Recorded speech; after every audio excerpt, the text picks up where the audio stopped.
আসলে জীবনে এমন একটা বয়সে এসে হাজির হয়েছি, না পারি খুব বেশি সিরিয়াস হতে, আবার না পারি ফ্যাজলামো করতে। আসলে কি হয়েছে, চলো আজকে আমি কাজ সারতে সারতে তোমাদের সাথে কিছু গল্প করি।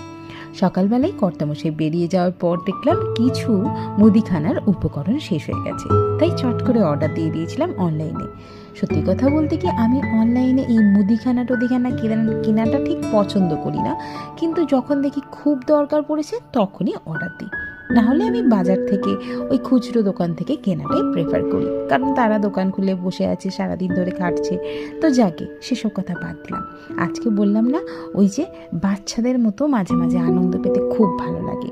আজকে যখন অর্ডার দিয়েছিলাম তখন কিন্তু কিছু জিনিস ফ্রিতে এসছে, আর তার সাথে সাথে কিছু জিনিস কর্তামশাইও এনে রেখেছে, তো সেগুলো ঢালছি আর বেশ মজাও হচ্ছে।